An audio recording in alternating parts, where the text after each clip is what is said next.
no holiday dates, so Christmas week is fine, Christmas Day is not. Okay, and Mr. Asian, what kind of state do you need the room returned in? Because this guy right here, he's kind of like the gay John Bonham, in that he absolutely thrashes hotel rooms. Yeah. We're talking feces, gerbils. That's the shit that you're gonna find in the room once you get it back. Oh, I'm not gonna be there. I just want you guys to show up for the presentation. They pick you up and take you back home? No, we just covered the The transportation's key. We like to get busy in the Uber. Oh, good, good, good. Me and my daddy, How much are your cleanup fees usually?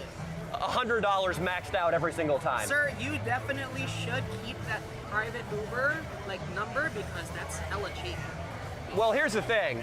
I usually give the driver a little round the world too. So maybe he's lower in the fees. You guys get the discount. Yeah, civil rights legend right there. This guy was there at the Stonewall Revolts. Remember that, Ron? Vaguely. You were jerking a guy off in the coat check room when NYPD burst in. Yeah. Remember that? No. Have you gone to the erotic tent, Ron? Have you? There's an erotic tent? Hey, Ashley, you ready to go? Yeah. Oh, this is good. All right. Hey, man, I know you have to be over 18. Yeah. Do you have to be under 80? As long as you look the age, you're more than welcome to go in. Listen, man, when he gets that cane whipping around, people are going to get hard or they're going to get hurt. Hey, that's why they have a little area right there. Can you pull your out in there? I don't know. My man, this is Yeah. for you. It's for you, a tip. You mind if we hop in right here? Yeah, there we go. That's how. Hey, that's I always wonder how courtesy much of our like the police daddy. presence That's courtesy of our if something like daddy. that costs. Thank you, man. Hey, that $20, that was an numbers. investment in. No, you guys. If I don't see something flopping around, I'm gonna be No, pissed. you got it back. Here he is. He's ready to throw down plenty more. No, enjoy your time. You guys gonna spank our nuts or something? Yeah. I mean, if that's a thing you're into, that's a thing that can be negotiated. Yeah. I know. Excellent. You know, usually I'd feel that would be a rude question to ask, but if I turn this way, See where we are though. Yeah. She's into way more shit than I am. Yes. really? Yes. How do you guys identify sexually, just out of curiosity? So I'm a switch. I You're a always would switch? go hard. Yeah. I am pansexual. I had a pansexual friend, and we all called him like he was kind of selfish because he just wanted everything for. He was always claiming everybody. Like you can't claim the Prowlers. guy, the girl, the trans, like everyone at the bar. The dog, the service animal. Yeah, everyone. And we'd always be like, "Come on!" But then now I think I understand it. I just. Leo, So this lovely individual just complimented my hat, which, Fantastic. you know, this hat, yeah. sir, do you want to show me your hole? Because I want to see it. Because I want to see it right now, and we're in the perfect spot. It's okay. What about you, lovely? What? I already did. Oh, that's a good one. It's a hole. It is a hole. You don't understand how bad I want to make out with you right now. Oh, he does. You guys want to make out? That is bucket list, baby. Which refers to do you top, do you bottom? Are you the person doing the spanking, or are you the person getting spanked? I see. So do you ever have sex, or do you just hit people? All of the above. Wow. Oh, there we go. Hey, Oh my God. it's time to put out or get out. Right? Listen, have the two of you ever had sex? Because Yes. I'm a little jealous, and I Been feel like together for like almost 2.5 years. So, I take it you're not monogamous. correct. What do you say you and I take a walk around the tarp? Little makeout. I don't even know you though. I don't know what's in here. What if we trick him into getting blindfolded and say it's some sort of BDSM thing, and then you and I just f***ing lay one on each other? I don't trick him. Like we make out with other people in front of each other and it's fine. Oh wow, that is a lot right there. Wow, that is. It's not about that. It's about do we know that? Oh, it's getting real in there. I think we should probably make out right now, Jennifer, just to punish him for this act. Yeah, because honestly, he's going. I mean, that is ridiculous. I don't know how they're able to even Ron, post see this. how the Like, scene half has the shit's gonna be evolved since the blurred. 50s? Yeah. See how the scene has evolved, Ron? When you were a young man, dressing up in a trench coat and flash at each other was about as far as it went. Now look at this. Look at that. There's a man dressed as a Catholic schoolgirl getting his ass waxed. Right on Argyle and Hollywood Boulevard. The prep school look. This isn't the Catholic school. Excuse me. Yeah, we Whole don't different outfit. we don't want to bring too much Catholicism into this right now because it's a fiery afterlife. Holy shit. Well, darling, I mean, you could try. To kiss you? No. Oh, okay.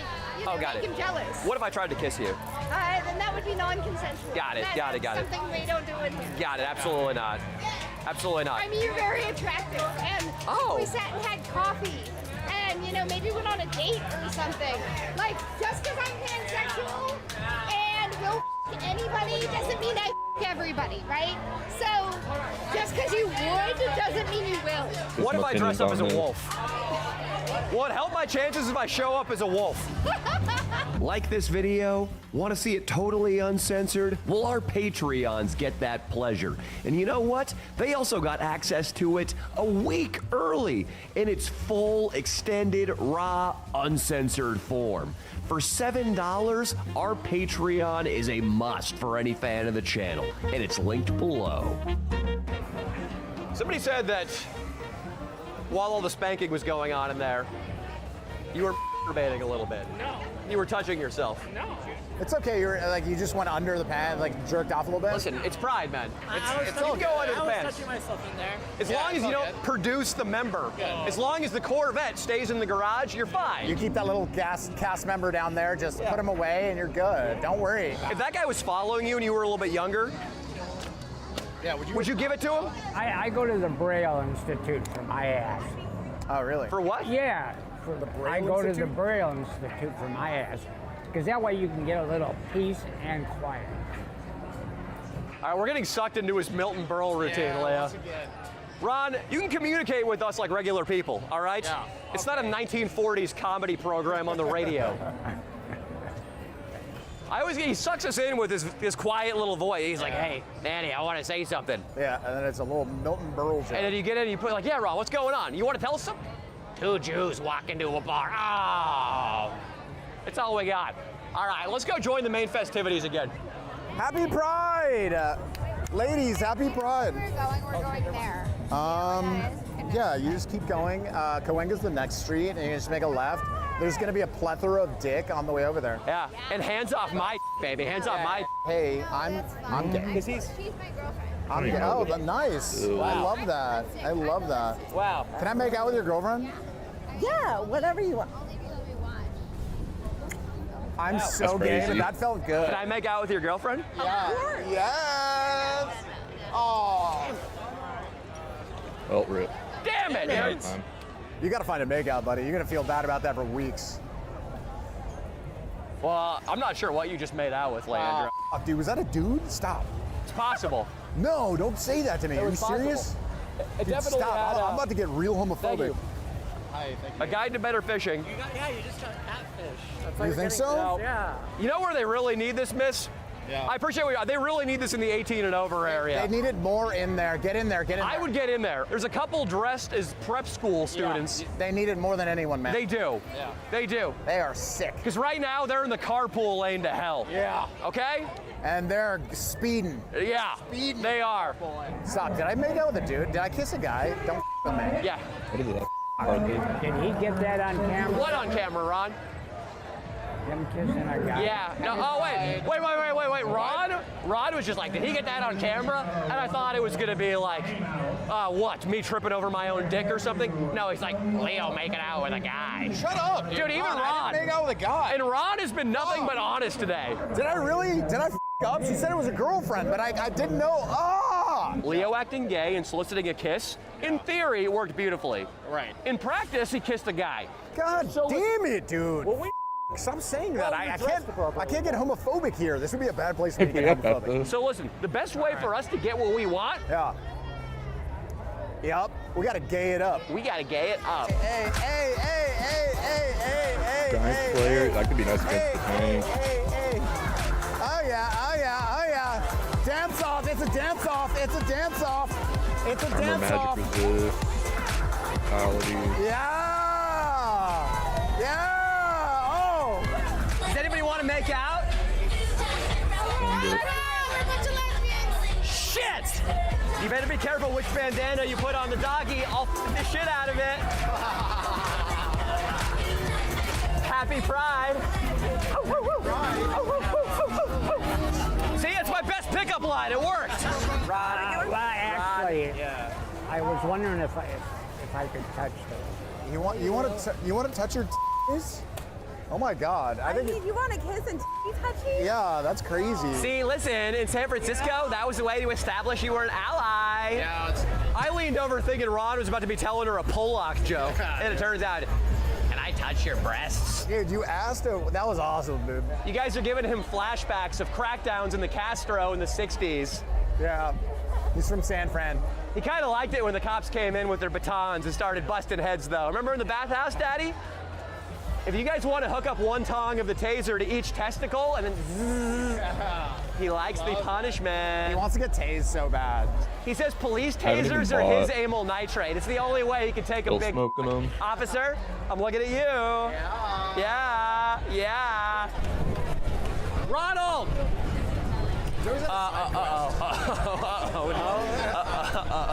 Yeah, Ron. What you gonna do? What you gonna do? Oh shit, he's just our daddy. It's our daddy. It's our daddy. Yeah. He's a civil rights What a icon. drinker. Is this on TikTok or YouTube? Well, it is, but Ron, side quest, as my friend Leo put it, is what he went on. Officers! Yeah! Yes. Yeah, with a Friends, I've been a fan for a long time. Oh, wow. See that? We spread the love.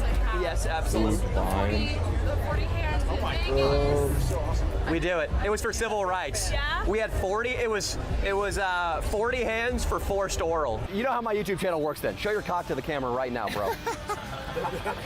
That was the name of the mission. And we had to drink 240s for the right to face the guy. Yeah. We went to Disney Pride Day. Hey, Pride Day. Pride Day. Hey. We're going to Frontierland. And Frontierland went red in 2024. All right?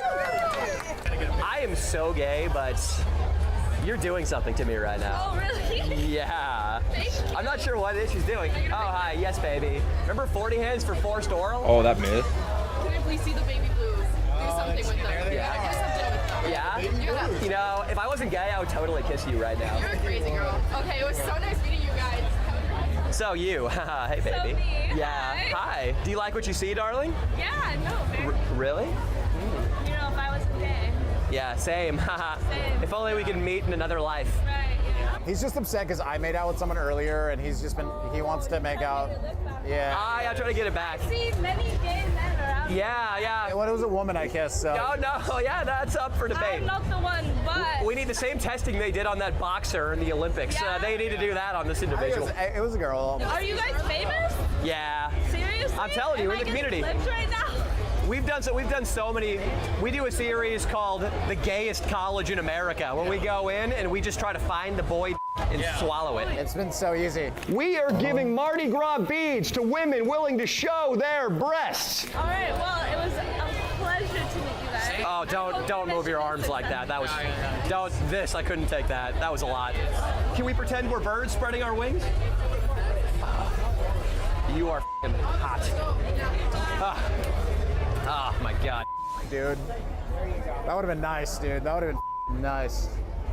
It's almost like, I don't know what it is. This is making me straighter being here. Well, I can't hate on your side quest right there. That was nice. Good job. Holy shit, Rod. I was hoping my libido was gonna cool down by the time I was in my late 70s, but no, huh? Jesus, Ron, like a heat-seeking missile, you went for those titties. You can just call me Ron. You don't have to call me Jesus, Ron. Ah. Shouldn't you say that in a 1940s voice? You just call me Ron. You don't have to call me Jesus, Ron. I'm not the Lord and Savior. And now, a message from no blacks allowed in our school district. Hey, low-key, my man, we're just doing this shit for the dog. We ain't even gay, dog. We ain't even gay. We ain't even gay, dog, man. We straight as Getting ran down. They're saying one of them was a man, but they're with me, dog. That was a woman. He might have kissed a tray. That was a woman. Okay. Yeah. riding away. So watch this. Slay Queens, love it. So sexy. Oh my God. Let's make out. Whip them out, whip them out. Whip them out. Come on, come back here, baby. Yeah, come get that. Come get some. Come get some. Hey, it don't matter what kind of pride, a black man go slide. Yeah. That's what I'm saying. That's a better rhyme. Yeah, dick ride. Get Daisy. Officers, my fantasy is me, half the narcotics division, and that golden retriever in a hotel room. That's what I want. The golden retriever's got the camera to film it. Has an Instagram if you want to follow it. Oh, the golden retriever? Yeah, we'll hire it. I want the narcotics division to show up with all the confiscated drugs, and I want all of them up my ass. We can call this the narco lockup for the rest of the afternoon. This is the narco lockup.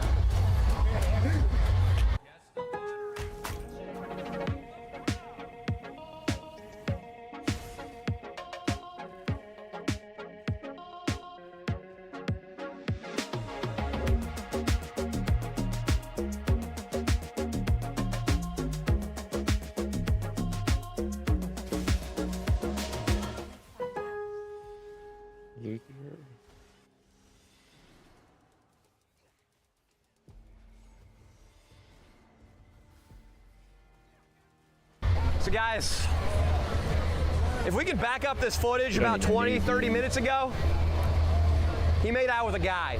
Allegedly, I think it was a woman, but he'll forgive me. You better get right with the big man, Leo. I do. I need to get right with the big Because man. it was borderline. With this guy, the Sermon on the Mount is about to become the Sermon on the Mount. No, sir. Was that a terrible Jesus pun? They probably come out here to watch people make out with plausible deniability. Yeah. Hey, Leo, speaking of which, You don't have to kind of your know type. search history. Leo, kind of your type, Leo. Oh, yeah. You guys want to? Hey, you guys want to make out? Very much my time. Now, why don't you take I think this would be perfect. Yeah, I think this would be I perfect. go to church or else I'd never. Yeah, hey, Leo, don't let it get away. I'm good. You, dude. God damn it, dude. Hey, girls. You can fly me to Scissor City any day of the week. Yeah, is it arts and crafts time? Because I'm ready to scissor. Yes, we need that. Uh-oh, what's coming out right now? Stickers. Oh, stickers. Hey, where's our daddy? Where's Ashley and our daddy? Yeah, there he is. Ronald. Oh my. Ronald, don't get any ideas. Don't get any ideas, Ronald. Ronald, would you like a sticker? I'd like to stick you. Okay. Wait, what? I just want to back the tape up a little. He said, I'd like to stick you. With Ronald, naughty. That is not okay. Yeah. Excuse me? He's a civil rights icon. He blew Harvey Milk in San Francisco. Would he be able to go on stage? That's not a me question. Who would I ask? That's someone above my pay grade. What about this gentleman right here? That's security. He's very handsome. This guy would give you a reach around that would blow your mind. Yeah, easy. Let's go. The MC requested a little T&A, if you know what I mean. Let's go. Good option. Cameraman. Yeah. Yeah. Slay Queen.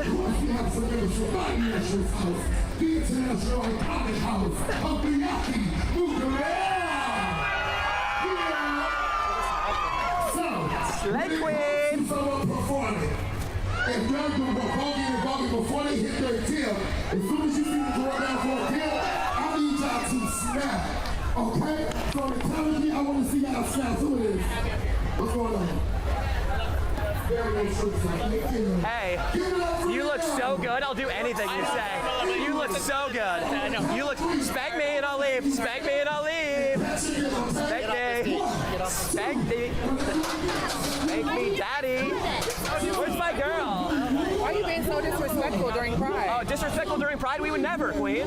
You are, though. You walked in the middle of his set. That's so disrespectful. And you think it's funny. If I break that camera, that's not funny, right? No, that would be a crime. That would be a lawsuit, That would be a crime. Yes, and I don't mind going to jail. Have a good day. That'd be a crime. Very nice. Have a good day. Thank you. Disrespectful. Not disrespectful at all. Just trying to slay. I'm gonna disrespect her mouth once I get out of here. I'm gonna disrespect her mouth. That's all I'm gonna disrespect. No love for the trans. Hey, Jennifer and company. Can I give you a pro tip? Yeah. Every time you asked if we could make him jealous or if he would be jealous of us or any of that, it like made you less hot to me. Too aggressive. And you're hot. And you're hot. So like, and you know what? In here is easy to work on. It's called therapy. Holy shit. I love that you're getting therapy advice from that person. A non-binary couple that engages in whip play just told me I need to go to therapy. I thought I was gonna get 4, not 1. What the fuck?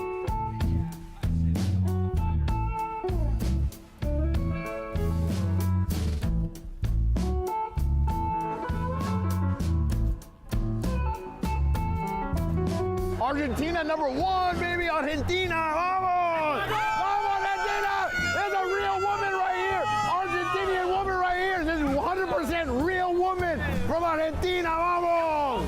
I think that bitch has a dick, dog. Hey, don't say that shit, bitch dog. has a dick. She doesn't have a dick, bro. Don't be making. That bitch has a She doesn't dick. have a dick, bro. Get that shit out of Don't here. be saying that shit, dog. Get that shit Argentina, out. all He's gonna let me day. rotate some. It's gonna get messy in the bedroom tonight. It's all yours, bro. That's crazy. Dog, you're Americone, homie. Don't be saying that shit about my chick, dog. Dude.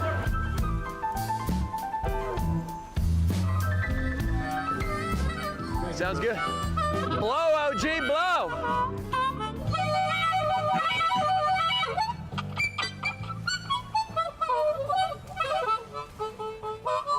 That was nice, man. Thank you, man. Hey, our girl appreciated that. Yeah, she loves it. That's for you. That's for you. She's looking good, huh? Yes, she is. She gets off on those blues, but Say it on the mic. yeah. Say it on Hey, I gotta say right now, to all my blues-loving brothers, then my bitch Ashley right here, when you play her something soulful in the key of C, in the key of C. man, those C cups come out. She take them things. Where's that C harmonica right now, my man? Give me a minute. Yeah, hell yeah, baby. Give me some of them Delta blues. Give me some of that Robert Johnson, man.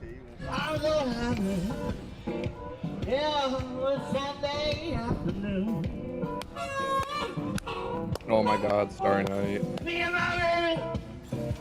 That could actually be so busted.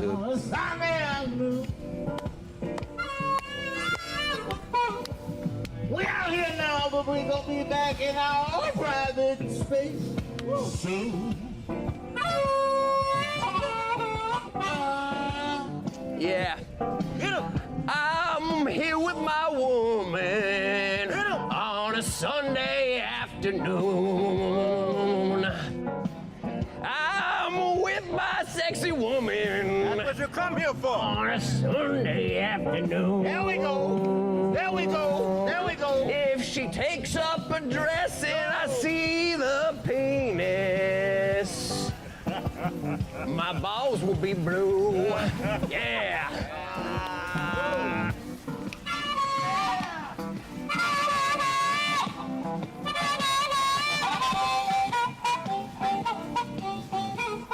I went to the gay pride today, and I came out a little bit more homophobic. Just a little bit more, just a little bit more, just a little bit more homophobic. There were too many in a 1 square mile. It was like 1,000, and I couldn't take it. Woo! My man, woo!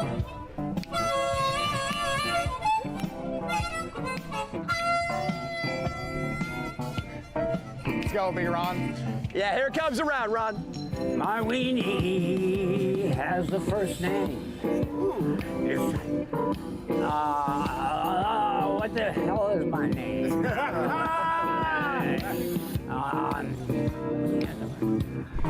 weenie has the first name. It's OSCAR. Well, It's about the size of a great big cigar. Hey, the vaudeville shit. So if you'd like to puff on it, there's no nicotine, no tar. Whoa. My weenie has it's PONER. Yeah. Wow. There we go. Yeah.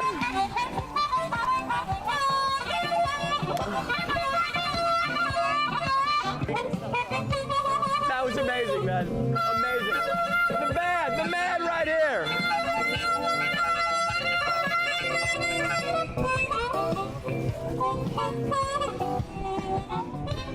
This is something for Ecuador. It's for Ecuador. Ecuador, yeah. For Ecuador. Those are they're real, man. They're real, man. They're real. That's a real woman. Dude, they love that shit, bro. See, that's you gotta give it up to Latinos on that shit, dude. Like, what white family would just be fired up that are trans to showing its plastic?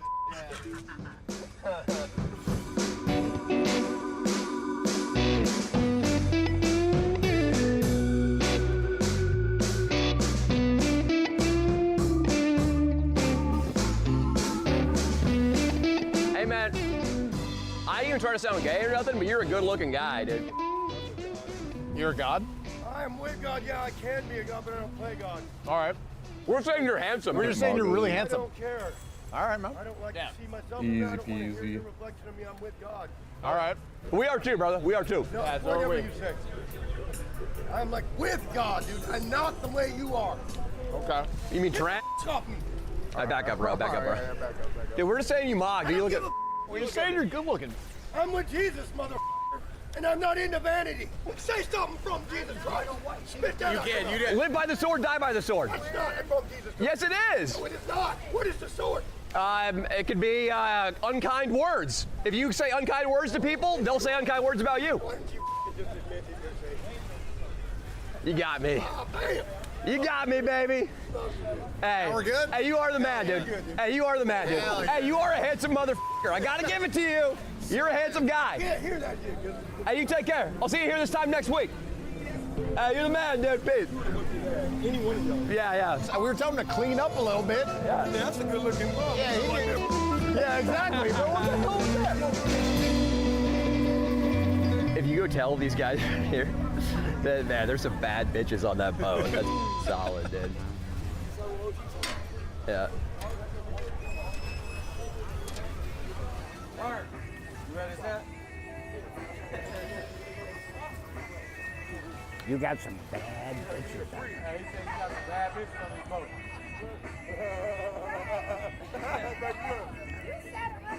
No, it's our grandpa. He kept wanting to come tell him. He kept talking about the bad bitches on the boat. Hell yeah, Ron. Hey, get on that boat, dude. He's got his Blue Chew prescription. He ready to go. You ready to go? Hey, Grandpa, I think she's feeling you. She feeling you? I think she's feeling you. Yeah. And you know what? Our grandpa likes the big booty ebonies. What can we say? You'd be the baddest one from there. On the ship. On the boat. Or whatever. He's spitting, bro. He's spitting right now. Hey, bro, still got that Hey, you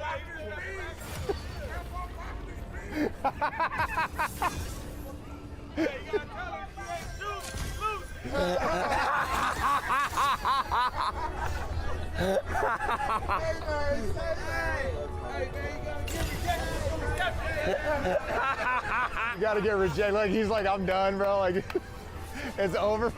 Hey, Grandpa, let's get on out of here, man. Grandpa, that's enough. Get out of here. Let's go. Come on, Grandpa. We gotta save some for the rest of Long Beach. Yeah, come on. That word. Literally all AP. All right, so we're gonna end this video today, which has been great. Ron, Ashley, Leo, Rohan, love you guys. Ashley, that does not give you permission to send me a bunch of nudes, okay? And also, if they don't like the pictures, you can send them. Ron, that Pride Parade really rubbed off on you, didn't? So Leo, we got one more little surprise for you. So let's pull this down, and I want you to be disciplined. This is probably gonna have to stay on for about 20 minutes of transit, okay? Yeah. Yeah, it's good, Leo, yeah. It was good, yeah. Stop, bro. Stop. Stop. A little Three Stooges interlude. Stop. Stop. Yeah, you like that. Some slapstick, huh, Ron? Like from the silent film era. I'm the Louis C.K. of the 1920s right now. Stop, dude. Stop. What the was that? That was a bottle. That was hard. That was a bottle, dude. Okay, so Leo, put your blindfold on, okay? Sup, everybody? Leo, pop out. Keep your blindfold on. Come on, bro. Keep your blindfold on. We got, hey, keep that blindfold on, f***er. It's on. What is that? Thank you, Ron. I'll take it from here. It's gonna be a skateboard, isn't it? What is this? Oh no! Am I back? No! No! 3, 2, 1. Ah! I think I broke my dude. up my ankle, dude. What? Redeem yourself. Get up on that ramp. This is the scene of the crime, Leo. Up. Oh, I can't, dude. I'm gonna do it like this, dude. Oh. Dude, this place. Foot kind of stuck. It almost did it again. I almost did it again, dude. Yeah.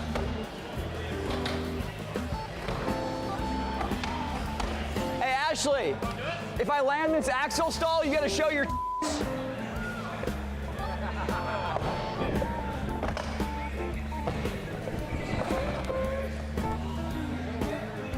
Yeah!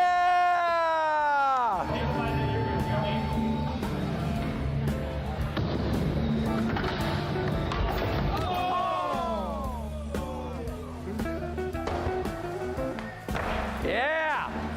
Hey, Rohan, you want to try dropping in? Come on, dude. Rohan, just based on your body weight, I think there's a ceiling on how much you can get hurt. I mean, it's like dropping a feather from the second story. What's the worst that could happen? And also, even if you die, your people get reincarnated, you friggin' Hindu.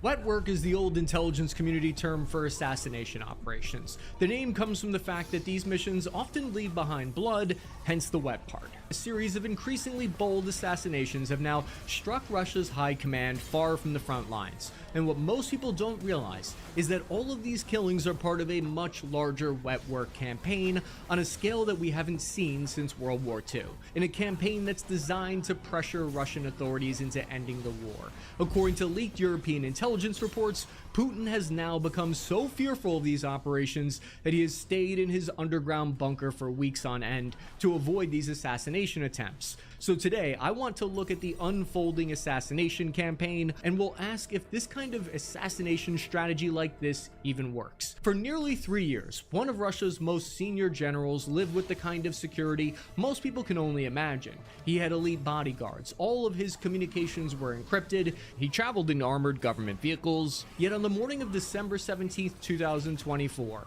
that didn't change a thing. The way Kirillov landed in the crosshairs in the first place is part of a familiar pattern. Ukrainian prosecutors formally charged Kirillov with war crimes. But why do that? It almost seems symbolic. What good is a criminal charge against a Russian general sitting comfortably in Moscow? Ukrainian investigators were building a legal justification for what was about to happen. Kirillov headed Russia's radiation, chemical, and biological defense troops. It's an entire branch of the Russian military. Officially, that organization exists to protect Russian soldiers from chemical and biological attacks. Ukraine alleges that it was doing something far more than that. According to the SBU intelligence service in Ukraine, Russian forces used chemical agents thousands of times during the war. Ukraine, the United States, and several Western governments accused Putin of employing chloropycerin, which is a choking agent not used in wide scale since the First World War. It's outlawed internationally by the Chemical Weapons Convention. Ukrainian officials claim thousands of their soldiers had been killed and wounded with the weapon from Russia. It causes severe irritation of the eyes, coughing, choking, difficulty breathing, and much worse than that. It's used to force troops to get out of cover, particularly to get them to get out of trenches.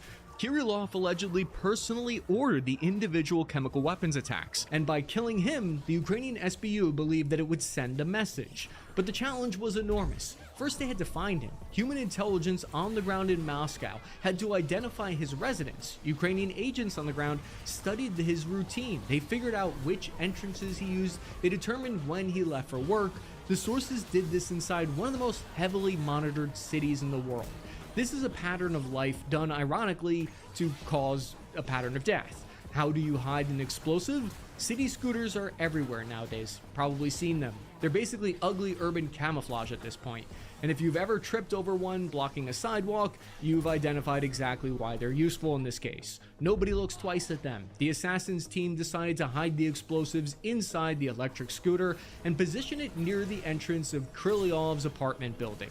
According to Russian investigators, the device contained roughly 300 grams of TNT equivalent and was connected to a hidden camera overlooking the entrance.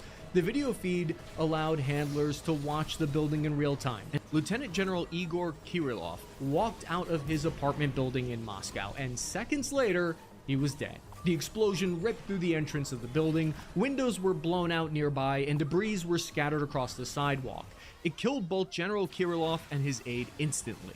The attack itself was shocking because the video of it was plastered all over the internet for the public to see. But what was even more unbelievable was its location. This was in Moscow, the heart of the Russian state. Somehow, someone had just assassinated a 3-star Russian general in his own capital. And that's the thing about bodyguards, they can protect you from a lot of threats, but they can't protect you from having habits. The assassination was months in the making. Shortly after the attack, an SBU source reportedly told journalists Kirillov was a war criminal and an absolutely legitimate target. Russian authorities quickly announced the arrest of a 29-year-old Uzbek national. According to the Russian FSB, he had been recruited by Ukrainian intelligence and promised $100,000 along with relocation to anywhere in Europe in exchange for helping conduct the attack. Maybe that's exactly what happened. Maybe it isn't. What remains undisputed is the result, though. One of Russia's most senior generals was dead, and the implication extended far beyond Kirillov himself. The assassination proved no Russian official was safe hundreds of miles from the front line. The campaign is sparking finger-pointing inside Russian high command about who's at fault for the security failures and whether it's really even Ukrainian intelligence who are responsible for these assassinations. At the center of the operation was a former Ukrainian police investigator named Vasil Maluk. I don't know how they let it go on this long. Took over the That's SBU crazy. during the war and helped oversee its evolution from a service I heard that was largely they've focused spent on longer in Ukraine than they did into fighting one the increasingly Germans during World War focused on II. conducting targeted killings and murders deep inside Russia. Under his leadership, the SBU stopped playing defense. To Maluk, this was only the beginning. What he had in plan would extend far beyond Russian generals. Many of the tactics Maluk used against Russia was originally developed by Moscow itself. In a strange twist of history, the Kremlin helped create the intelligence culture that is now hunting many of its own officers. In many ways, Ukrainian intelligence officers inherited these assassination tactics. They were trained inside the old Soviet system. The SBU itself is partially descended from the Ukrainian branch of the KGB. The tradecraft changed and the loyalties changed, but many of their old methods survived. The expression wet work is actually a translation of the old Russian term mokroyodailo. It's traced to criminal slang from the 1890s in Russia. Wet work was pioneered by Russian intelligence in the years leading up to World War II. It's a staple of their operations. It's a tactic that has fallen out of favor in European and American agencies nowadays, but the playbook is old. In 1940, Leon Trotsky, a dissident of Joseph Stalin, was living in exile in Mexico. Agents from the Soviet NKVD infiltrated his inner circle, gained his trust, and then one day inside his own home, Trotsky was struck in the head with a mountaineer's ice axe. Not exactly subtle. After World War II, they stood up the KGB's first chief directorate, Foreign Intelligence Spetsbureau 13, also known as, you guessed it, the Department of Wet Affairs. Nice to meet you. Yes, I work for the Department of Killing People. What do you do? If we look closer, there's a logic to who ends up on the kill list. Looking at the whole campaign as a whole, you can sort the targets into 3 categories. There's military generals, there's people that Ukraine views as traitors, and then there's the men behind the missiles. These people are those who had command platforms, launched missiles, or built the weapons themselves. Chief Kirilo Budanov wanted to hit their logistics. His wet work unit 2245 planned a bold operation that would go after less high-profile Russian targets to begin with. Captain Stanislav Ruzitsky had been the commander of the Russian Kilo-class submarine Krasnodar, which launched Russia's top-range Kalibr cruise missiles designed for devastating precision. According to Ukraine's military intelligence, the submarine at which he had commanded had launched a cruise missile strike that had hit the central Ukrainian city of Vinnytsia, killing dozens of innocent civilians. On the morning of July 10, 2023, the commander left his apartment and started his daily routine. He ran through the peaceful streets of Krasnodar, Russia. He had ended his tour as an active submarine commander, and Ruzitsky was now serving in a shore-based position, so he was involved with military mobilization and recruitment activities. The war was far behind him at this point, or so he believed. Everybody thinks that they're unpredictable until somebody starts taking notes. His daily routine had become easy to anticipate. It was Agent 47's dream target, because the detail that made this story famous is the shocking lack of operational security that the commander pursued. Risky used the public running app Strava to map his route, timing, location, and the location was visible to anyone who would care to look. During one of his daily jogs, this is when a man appeared and shot Rosicky 7 times with a Makarov pistol at close range. In fact, in a move that shows there's dark sense of humor in the Ukrainian intelligence agency, HUR, just hours after he was killed, Budanov reportedly liked Rosicky's last logged run on Strava account, bearing the name of the HUR chief himself. It was rubbing salt into the wound. Operational security is important. Posting your exact location every morning is sort of the opposite of that. Killing a retired submarine commander was one thing. Reaching a high-ranking member of an entire naval fleet would be something else. Captain First Rank Valery Traskovsky, who was chief of staff of the 41st Brigade of Russia's Black Sea Missile Ship Squadron in Sevastopol, he allegedly ordered cruise missile strikes on Ukrainian civilian targets, so the Ukrainian SBU managed to get a human source deep inside Russia and fix an IED to the underside of his car a la Irish car bomb style. As a result of the explosion, the Russian captain's legs were blown off and he died of blood loss, according to the reports. The battlefield had expanded, but it didn't stop there, because Russian military officers could always be replaced. Their next in line command might be less experienced, they might be more careful than their predecessor, but there would always be another commander to fill the ranks. However, there were wet work targets that were more difficult to replace and in some cases were irreplaceable. Usually that has to do with targets that are not even in the military. Just a month later than this, on a snowy December morning in 2024, a Russian man named Mikhail Shatsky was walking through the Kuminsky Forest Park outside of Moscow. He's the general designer at Russia's Mars Design Bureau and the man who personally led the development of the Kh-69 cruise missile. The missile had become one of Russia's newest precision long-range strike weapons. Shatsky was also involved in attack drone development. His knowledge and his skill set were extremely rare and difficult to replace. If he could be reached, it would be more challenging to replace him than simply promoting a rank below him. Ukrainian HUR agent approached him in the secluded forest park and then opened fire. The Russian engineer was shot dead. Ukrainian HUR sources told the Kyiv Independent, quote, anyone who is involved in the development of a Russian military-industrial complex is a legitimate target of the defense forces of Ukraine. The target list had expanded dramatically at this point. Russia's military-industrial complex was no longer safe. At the beginning of the war, Ukraine primarily focused on military commanders who were operating just near the front lines. By 2024, that logic had evolved. The Ukrainians were hunting the men that were designing weapon systems. In other words, Ukraine had effectively declared that Russia's entire war-making apparatus was part of the battlefield now. But this capability didn't appear overnight. When Russia invaded Crimea in 2014, and the relatively new Ukrainian government was met with an intelligence service which was by all accounts a total mess. The Ukrainian SBU had been created back in 1991 at the end of the USSR, and by 2014 it was widely seen as corrupt, politicized, and full of Russian moles. However, within the years following 2014, the Ukrainian SBU was transformed from an empty rack full of Russian spies to an effective intelligence service for Ukraine, much to the help of the American CIA. According to the New York Times, the CIA had arrived within days of the revolution, and over the next 8 years had helped build out a major team.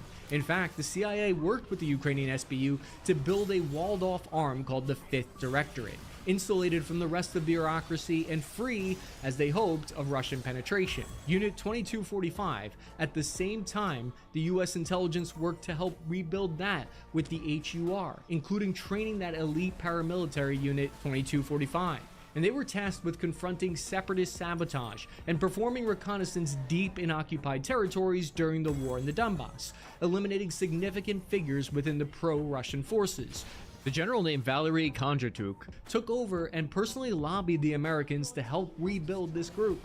At one point, the CIA's deputy station chief, Kordovsky, reportedly handed over without warning a stack of top-secret files. One former US official said, quote, "I was like, holy shit." And he was like, "Yes, we have a gift." One former US intelligence official later described the HUR partnership this way, saying, "HUR was our little baby. We gave them all new equipment and training," end quote. They are supported by a broad coalition of Western intelligence agencies, British MI6 contributed to intelligence sharing. Poland and the Baltic states became critical partners due to their deep experience monitoring Russian military activity. The difference in the Ukrainian method is that this is basically what would happen if you took the ruthless Soviet old method and had a baby with the fancy new Western intelligence support that has modern surveillance technology and cyber capabilities. The result was something neither side had anticipated. The result was an intelligence ecosystem far larger than Ukraine could have built alone. What remains unclear is where that support ends. The new combination of Soviet and Western style was put to the test in October 2016. A Russian-born separatist commander in Donetsk, known by the call sign Motorola, stepped into the elevator of his apartment building. Motorola was the leader of the Sparta Battalion, a pro-Russian armed group fighting against Ukraine, one of the most notorious separatist units in the Donbass. Motorola had once boasted, "I shot 15 prisoners dead. I don't give a no comment. I kill if I want to. I don't if I don't." But elevators are one of those places where once the door's closed, your options become extremely limited. No amount of pressing the door open button will get you out of there faster. Unknown to Motorola, a bomb had been hidden in the roof of the elevator cabin, detonating and killing him and his bodyguard instantly. What's important here is that the CIA had later learned that the killers of the Motorola were members of the Ukrainian 5th Directorate, the same unit the CIA had trained, and they started freaking out, leading some to wonder how involved the Americans had become in this tactic of assassination. But there's evidence some of these killings weren't even done by Ukrainian operatives themselves. Historically, Russian security services have a long record of internal power struggles. Many of their separatist commanders were difficult to control, and they often clashed with their Russian handlers. There's long been speculation that some of these deaths may have been internal Russian score settling rather than Ukrainian operations. But do wet work campaigns work? Do they have the intended effect? Governments have long believed that if you could just kill the right person, the war would become easier. Sometimes they're right, other times the results are complicated. The closest analogy to Ukraine's wet work campaign is the Allied campaign of assassinations against German leadership and infrastructure in World War II. During World War II, Allied intelligence services often targeted the managers of the Nazi war effort. It was to make the machinery of the war function less efficiently. Sometimes they avoided killing a leader if they felt that they could be replaced by someone who was more competent. Sometimes the campaign had been designed to get as close as possible to the top without actually touching it. In 2025, Lieutenant General Yaroslav Masalik, the deputy chief of the main operations directorate of the Russian General Staff, was walking to his car, as one does, and Yaroslav was personally responsible for preparing situation reports on Ukraine for Putin himself. He started his car for the last time that day. The explosive packed with shrapnel ripped through his Volkswagen Golf in a residential courtyard just east of Moscow. There is 6 degrees of separation from Putin. This was 1 degree of separation. The timing was extraordinary because on the same day, U.S. envoy Steve Witkoff was in Moscow to meet Putin. Similar to the previous assassinations, the Russians, in response, arrested not a member of Ukrainian intelligence directly, but a 42-year-old Russian national who confessed to planting the device in exchange for $18,000. He probably could have gotten more. Ukraine started off testing their tactics close to the front line and then expanded it further. They killed 3 high-ranking generals in the space of a year, each around the area of Moscow.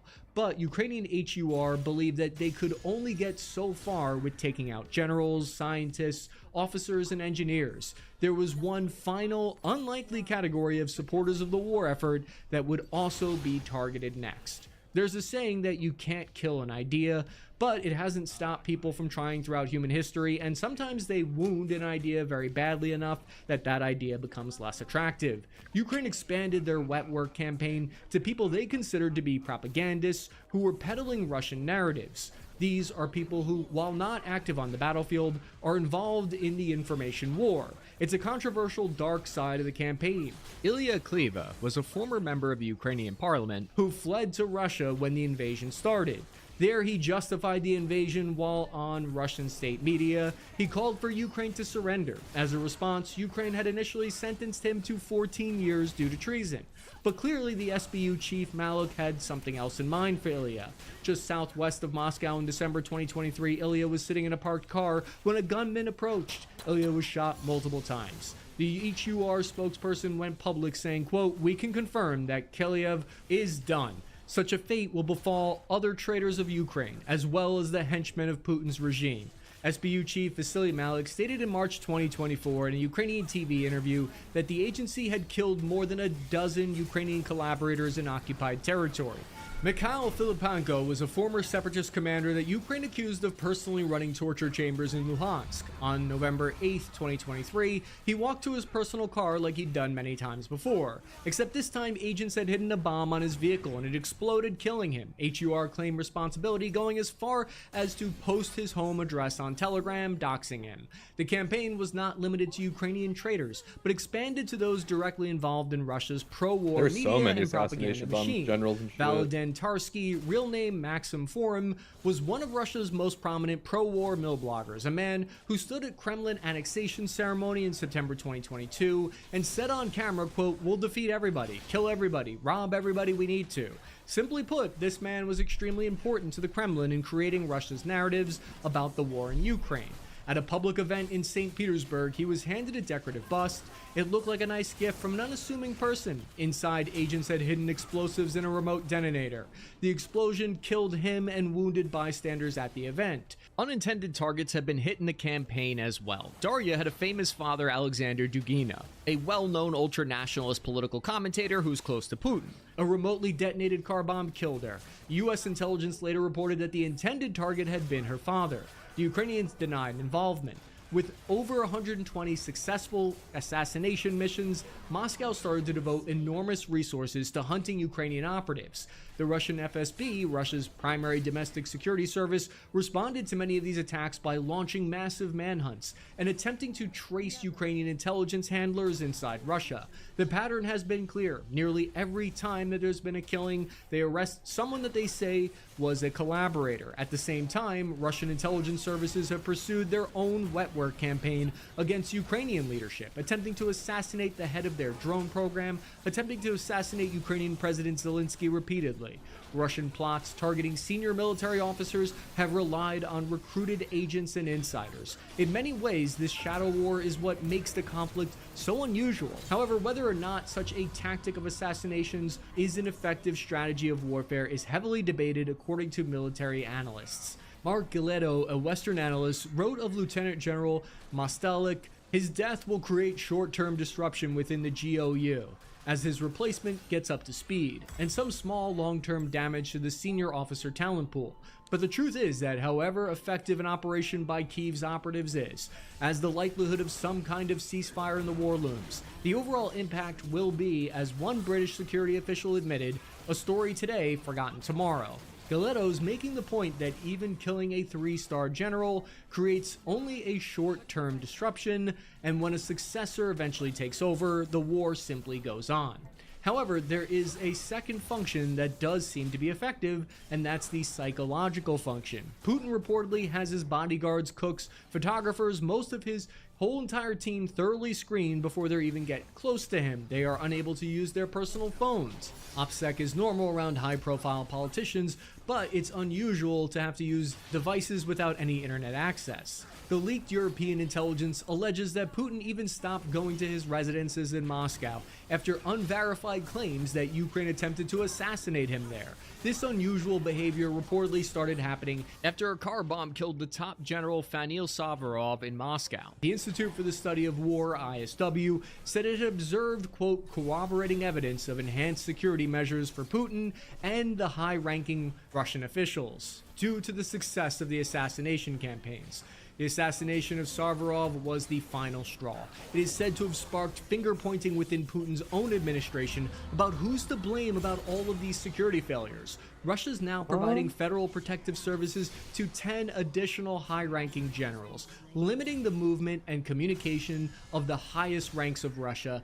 That seems to be a worthy goal. Nigel Gold-Davies of the International Institute for Strategic Studies said this will deeply disconcert other senior elites, including military figures, that they can, in the capital itself, be killed like this.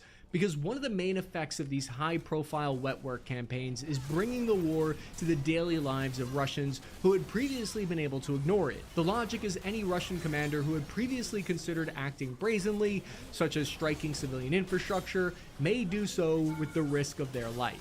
Whether these assassinations actually shorten the war remains an open question, but in the words of HUR Chief Budanov, We have killed Russians, and we will kill How'd that Russians hit me? anywhere in the world until Ukraine's complete victory. If you found the video interesting, check out this playlist on covert operations, or this video here. I'm your average infantryman, Chris Cappy, ending transmission. How many works making fun of boomers and house pricing crashes? That's up our fucking alley a lot.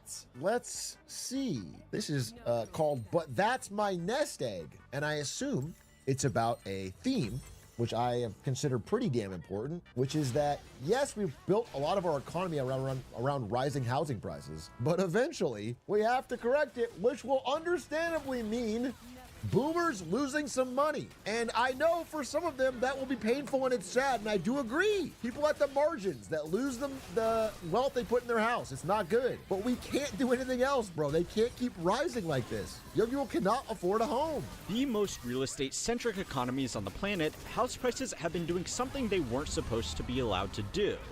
They are falling. Chinese real estate, once the single largest asset class in the world, has fallen consistently for the past 36 months straight. Canada is, so far, down by over 20% in certain cities. This just made me crash out, though, and I'm going to say something because you guys are probably all about the same. I'm not even looking at chat and they're saying the same thing. Whenever a headline comes out about China's real estate crashing, people in the comments now, this didn't used to happen, but now they're doing it. They flipped too far. They go, oh, housing as an investment is a bad thing. China's brilliant. I'm fucking It's just rolling. frustrating because China made housing the biggest investment ever for everybody. For decades. Nobody treated housing like an investment more than China for decades. They blew the largest real estate bubble of all time. This wasn't like some planned thing. You guys are acting like that was like some brilliant plan. They let it get so incredibly bad, and now it is unwinding and it's causing pain all over, not just in the wealthy people. I agree that you have to pop the bubble. I agree. I think what they're doing has to be done, but they waited until it had to be done as long as they extended it. It's become this weird, like, oh, it was all part of their master plan. I just think that's very frustrating, but okay. Now, for the past 2 decades, the assumption has always been that governments would step in to stop house prices from falling too far before it turned into a full-blown economic crisis. And well, up until recently, government actions have kind of suggested that this would always be true. Also low. Even policies that were explicitly targeted at making housing affordable were actually just thinly disguised ways of making houses more expensive. Yeah, 100% fucking true, and I don't know where he's going with this yet, but I would say it's still true. I would say it's still true. I think the government's still trying. I wonder if the same thing's gonna happen with the blow the bubble S&P. so big. But they're still trying. Everyone just I think defaults Trump to it so hard, explicitly eventually said, it not but collapses. 2 days ago, I don't want housing prices to fall, I want them to go up. China has enacted strict financing regulations on property developers, Canada is loosening zoning and tightening migration, New Zealand has cut down on building restrictions all while their markets are already falling. And, well, it doesn't look like it is stopping with them either. Okay, wait, so the time on that's wrong, though. I mean, well, I would disagree. The 3 red lines policy is what started the unwinding of the China bubble, and they have since retracted this. They added this policy, and then all of a sudden Evergrande could no longer get financing, and they started to collapse, and that began the cascading, and then they pulled back to try and prevent the bubble from popping too quickly. So it's not like this is happening as it's falling. It's like this caused it to fall, and now they're like, oh fuck, oh fuck. Here at home, in the very same week, America just passed the, mostly bipartisan housing affordability package. A major bill that directly addresses a lot of the problems in the housing. Yeah, kind of cool affordability bill. Trump canceled the signing because he said we have to focus on more important things like fraud in elections. And we need to pass the fucking SAVE Act so that I can have more control over the upcoming midterm elections.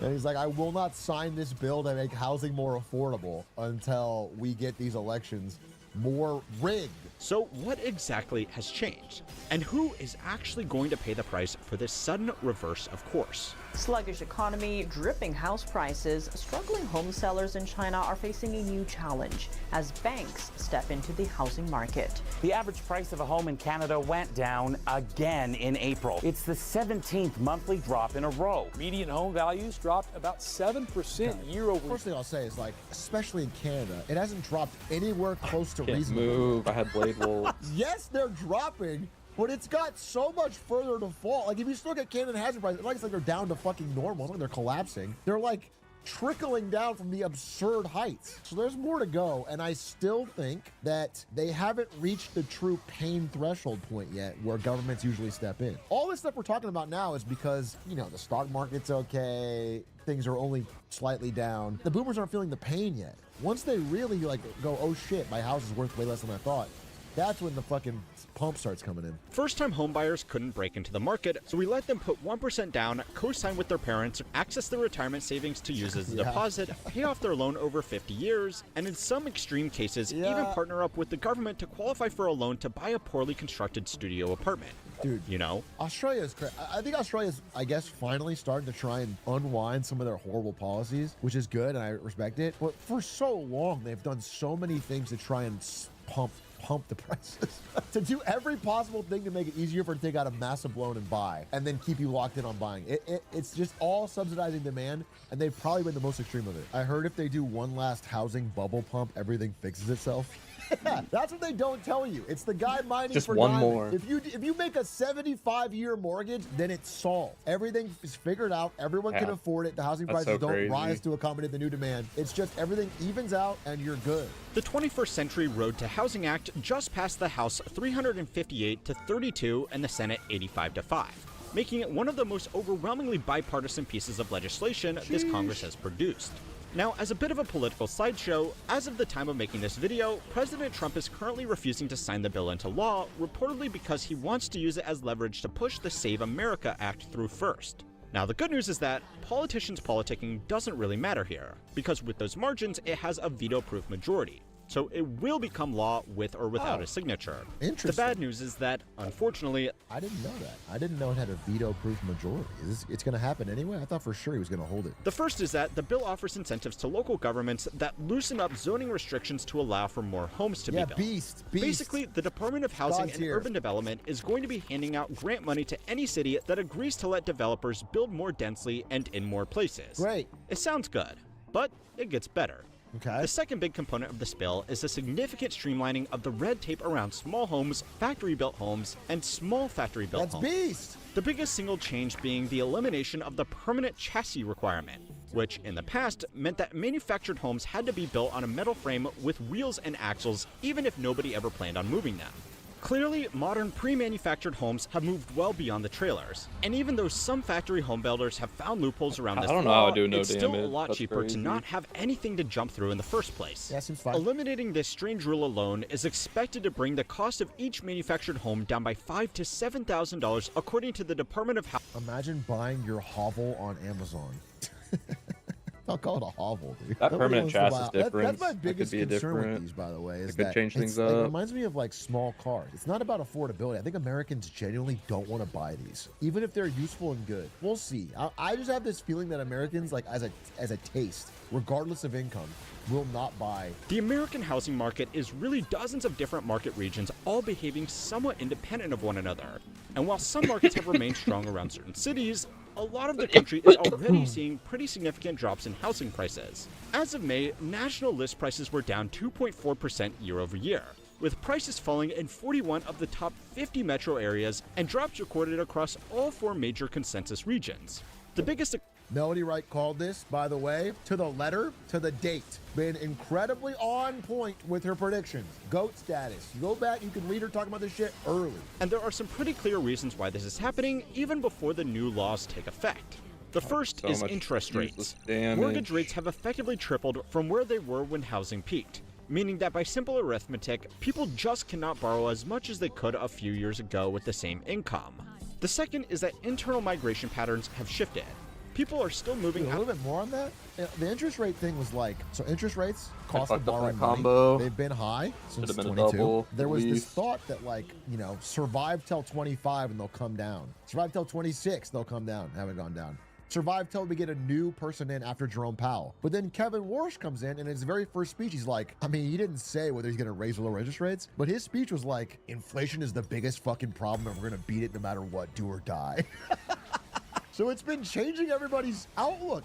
He seems like a guy that's not going to cut. Now, I don't know. It all remains to be seen. He's talking so tough, but he may actually just do what Trump wants. He definitely was more, I don't know, hawkish than you'd expect in his first meeting. He was like really serious about it. So that being said, for Kevin Warsh, everybody talks tough till they're punched in the mouth. I do think if we get any shakiness in the stock market or the housing market, like dropping significantly more, they're gonna fucking cut like crazy. They're gonna cut to zero, dude. I promise you. But the third and probably the most underappreciated variable is insurance costs, which have become a major deal killer, especially in certain regions of the Sun Belt. To buy a house with a mortgage, you need to hold home insurance. And there are now a lot of parts of the country that have become borderline uninsurable.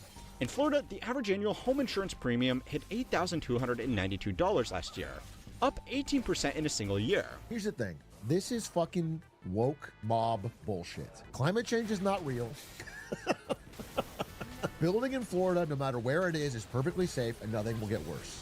Okay? I'm sorry, but I just have to say, there's not going to be any more hurricanes. There's not going to be more floods. Fucking build. Yeah, nobody's more woke than insurance companies are trying to pretend that the premiums are going up because of the increased risk. Okay, but it's because they're woke. I couldn't fucking yeah, I think they did. They banned the phrase a little more damage though in government communications in Florida. And they also, I believe, I'm a little hazy on this, but so many insurance companies have just pulled out of Florida altogether because they're like, there's no way we can make any profit. There's going to be disasters. We will have to pay out for sure. So they all pulled out. So the government had to step in and create their own insurance fund that is not funded. So if there is another disaster in Florida, the government is on the hook for billions of dollars of damages they're not ready to pay. And they're cutting property taxes so they can't even fund it with anything. It's just a big fucking toss-up question mark. On top of all of this, those very same investment firms that have bought up all of those single-family homes over the last decade were kind of heading for the exit even before this law was passed, trying to get out ahead of what they clearly see as an incoming market correction.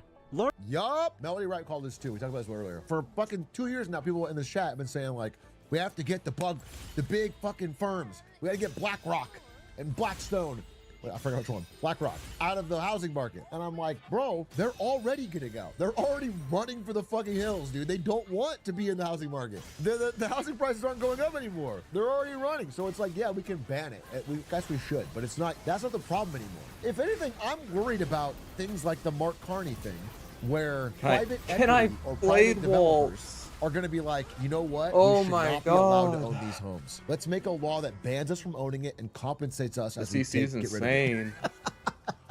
And then we're going to do a fucking taxpayer bailout to pay for all of these homes to take it off their books. And it's like, oh, I guess you know what? You got us. We're off the...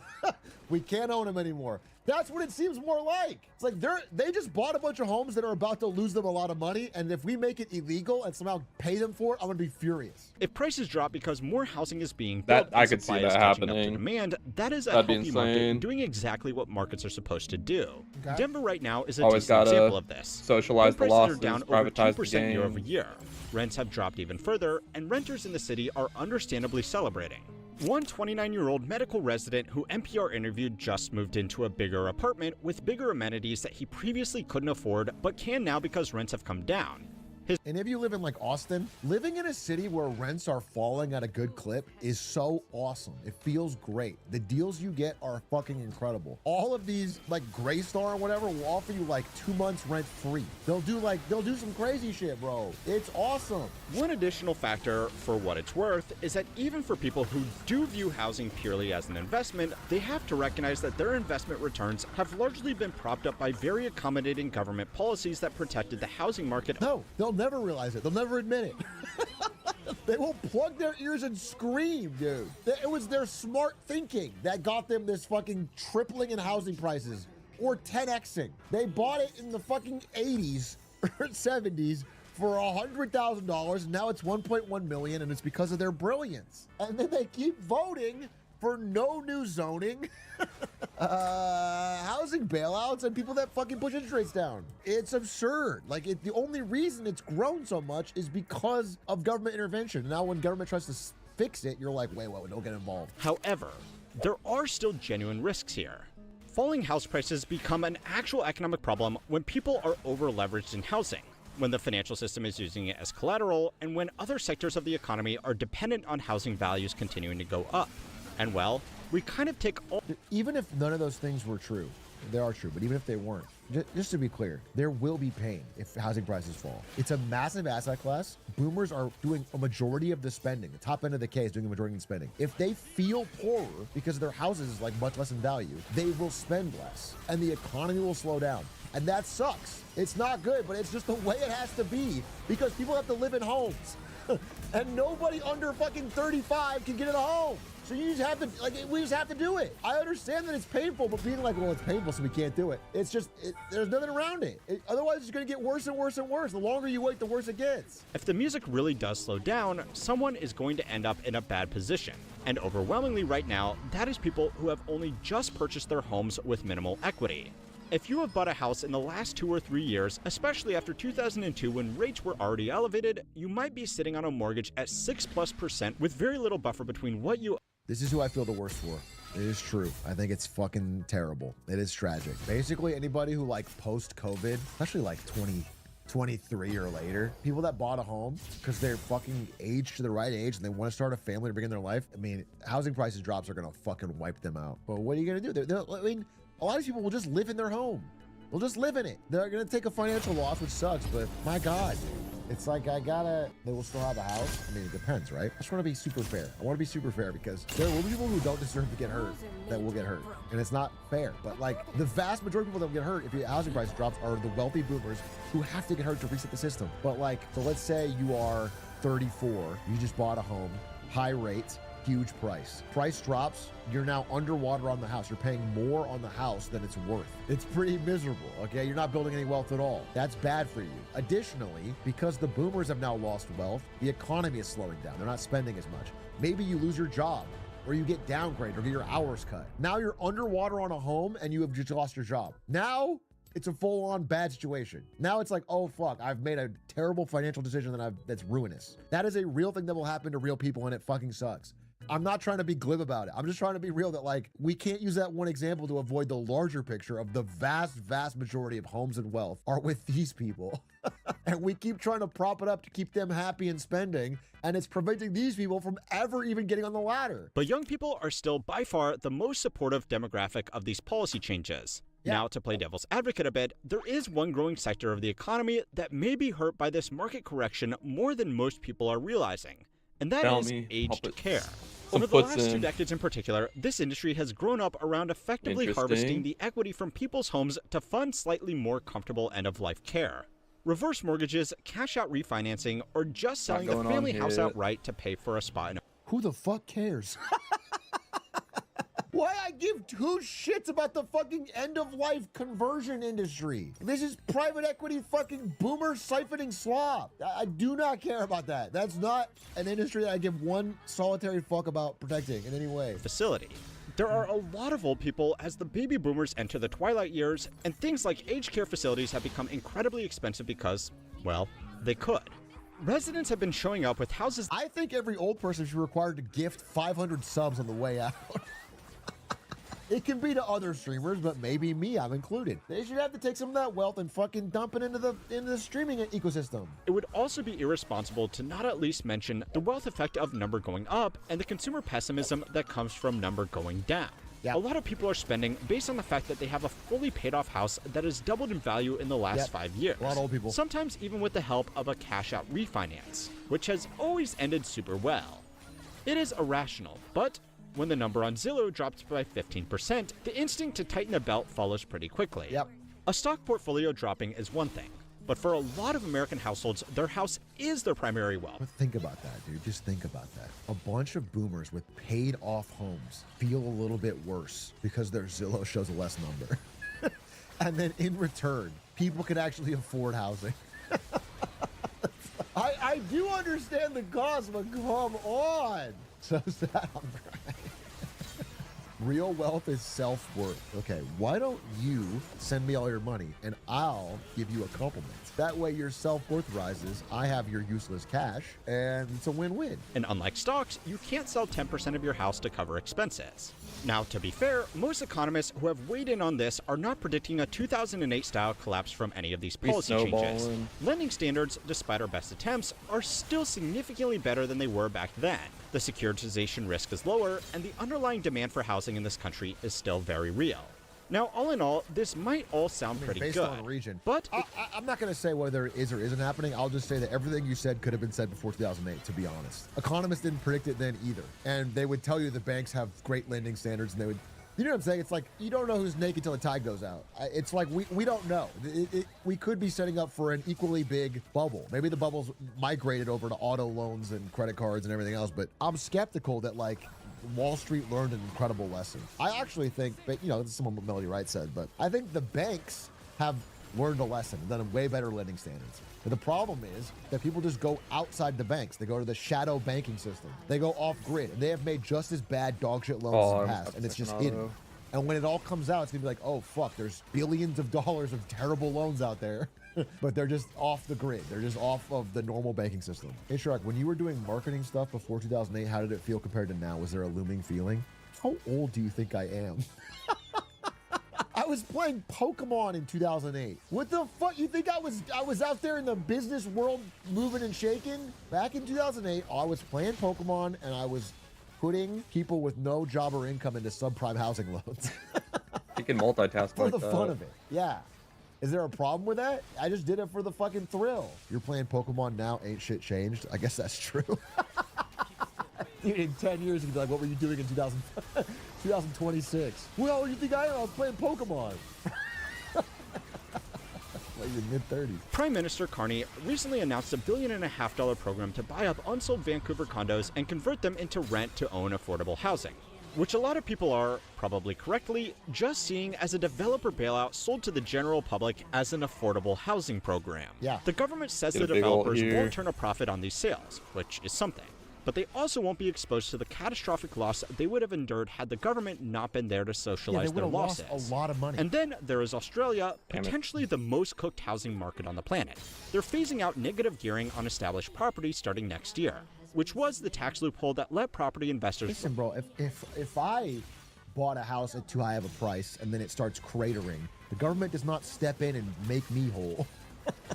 They don't step in and say, okay, baby girl, you're okay. We're going to make sure you don't take a loss on this bad investment. But if they're fucking big enough and they have connections to the government, they seem to always get it. They seem to always make sure that they don't take a big fucking loss. But anyway, they are joining these other countries with significant housing reforms, and they're additionally overhauling the capital gains tax discount to significantly reduce the incentive to treat housing purely as a speculative investment. It's so beast, These were but- once the supply side and investor deterrent policies that were once considered... I'll just talk about it here because we're talking about it. And again, I don't know the exact specifics. I know the broad strokes here. Australia's Labour Party made these changes to stop housing being... Because right now in Australia, the magic of negative gearing makes it so that owning a house is almost required in order to offset your taxes. It's so powerful of a tax advantage thing that people are encouraged to take out no matter how big a loan to make sure you get a house. And then you can use the house to offset your taxes, and it's okay. And so it makes the housing prices bid up and up and up and up and up, and then the numbers are astronomical. And so they're fixing it. They're actually changing it. But the way the law is written is that it only changes for basically new builds and new buyers. And if you're older and you've already got one, you're grandfathered in, which is really weird because it creates this two-tier tax advantage system where older, wealthier Not letting people the get NASA stat. advantages for taxes. But I understand that they couldn't shock the system too much. They couldn't shock it. They're like trying to fix it without like causing chaos. So I get why they're doing it. And I think it's like a positive step. And like there's obviously a lot of like slander thrown against it to try and stop it by wealthier developers and people. So I think they're on the right track. And don't forget to like and subscribe to keep on learning how money... Good video! How money works! Yeah, it's crazy, bro. It's crazy. I do hope, I don't know, I guess I'm not that hopeful that the government will allow boomers to take any pain.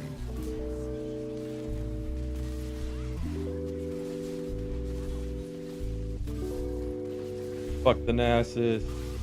Damn it. Gotta switch vids anyway.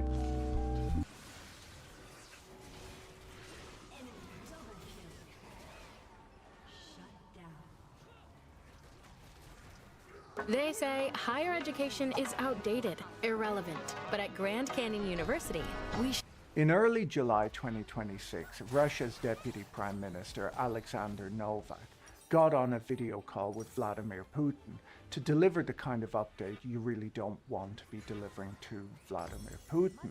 Despite the Kremlin's public insistence that everything in Russia is running with a substantial margin of resilience, Novak had to announce an immediate ban on diesel exports running through July 31st.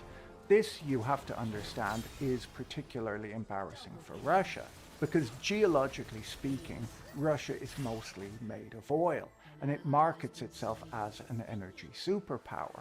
Novak went on to say that Russia would start importing refined fuel from abroad, including emergency gasoline shipments from India.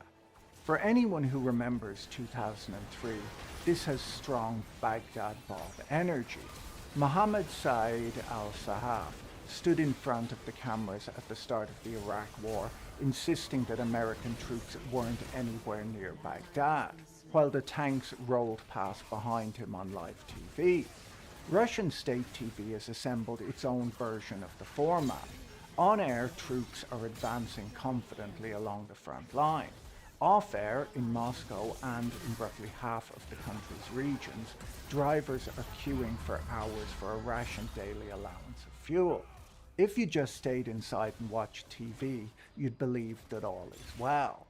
The managing of appearances runs to the top. In May, Russia held its annual Victory Day parade, the big red square affair that Putin uses to project military strength. This year, for the first time in nearly 2 decades, there was no military hardware in it. No tanks, no missile launchers, just soldiers and a flyover. Because rolling your strategic hardware slowly through an open square is unwise when the other side has drones that reach Moscow. Ukraine had drones over the capital that same week, so Putin got himself a guarantee. Zelensky issued a formal decree declaring Red Square off limits to Ukrainian strikes for the duration of the parade, publishing helpfully the exact coordinates in exchange for a prisoner swap, 1,000 from each side. The man who invaded to restore Russian greatness held his greatness parade with his enemies' written permission. The Kremlin called the decree a silly joke, which it was, though possibly not in the way that they meant. The cause of these shortages is no mystery. Ukraine has moved the center of gravity of the war away from the trenches of the Donbass and into Russia's refineries. Using drones that can fly 1,400 kilometers into Russian territory, Ukraine has taken out somewhere around a third of the country's oil refining capacity. Kiev's own general staff claims the number is closer to 43%. Independent energy analysts land nearer to a third, but either way, it's enough to get you rationed at your own gas stations in a country that exports oil for a living. And it isn't only refineries. Over the summer, Ukraine widened the campaign to the thing Putin prizes most. Crimea, annexed in 2014, and until recently, the one piece of occupied territory where Russians could sunbathe and pretend the war was somewhere else. That pretense is now over. After weeks of drone strikes on power substations, oil terminals, and the ferries that supply the peninsula, Russian installed authorities declared a state of emergency indefinitely. Civilian petrol sales were halted outright and cities went dark. The air raid sirens, meanwhile, have been switched off, not because Crimea is safe. A senior local official explained that if they left the sirens on, they'd be sounding 22 hours a day, and nobody would get any sleep. Residents suspect that the real reason is simpler. A wailing siren is bad for the tourist season, so the beaches at Yalta stay full while a short drive away mobile air defense teams fire machine guns at drones over the rooftops. Tourists elsewhere on the peninsula spent their holidays stuck in traffic jams trying to flee over bridges that Ukraine has damaged but pointedly not destroyed. One analysis suggests that Kiev is leaving the last one standing on purpose as an exit. The knock-on effects reach well past Crimea. To blunt the drones, Russian regions now routinely shut off mobile networks and mobile internet, which also, as it happens, switches off the card readers and the cash machines. So a drone alert 3 regions away can leave you unable to buy a coffee. And because there aren't enough air defense systems to cover everything at once, Moscow has to choose what to protect. It's been photographed lowering Panzer missile systems by helicopter onto the roofs of Moscow apartment blocks, pulling cover off other sites to do it. This is what the parades are built to hide.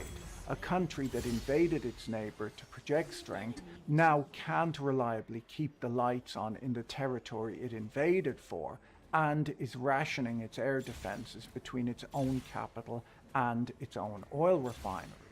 A war that the Kremlin assumed would wrap up over a long weekend has now run longer than the First World War, with no end in sight.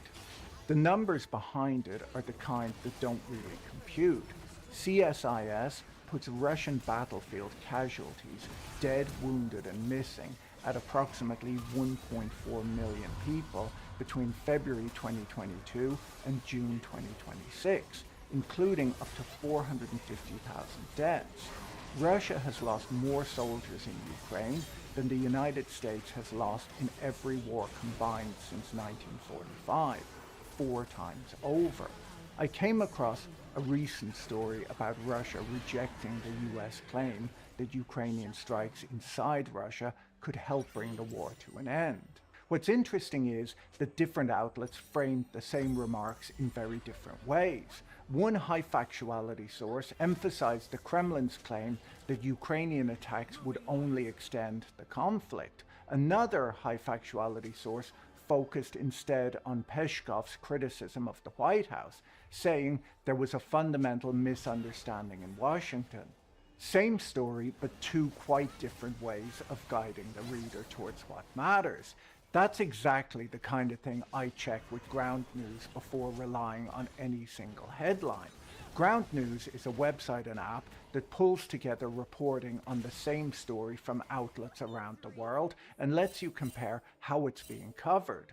You can see the headlines side by side, check the bias distribution of the coverage, look at the factuality ratings of the sources, and even see who owns the outlets behind the reporting. That context matters, especially in a war where the same development can be presented as escalation, strategy, or diplomacy, depending on the outlet covering it.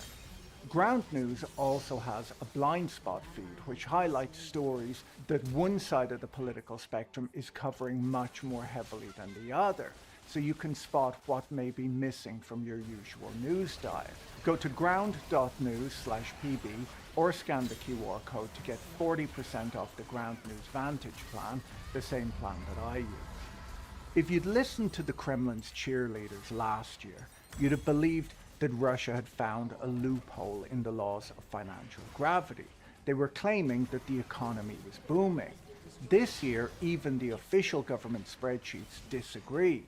According to a June 2026 report from the Kiel Institute, the Russian economy contracted 0.3% in the first quarter, despite the government sharply ramping up spending. Moscow has cut its own 2026 growth forecast to 0.4%.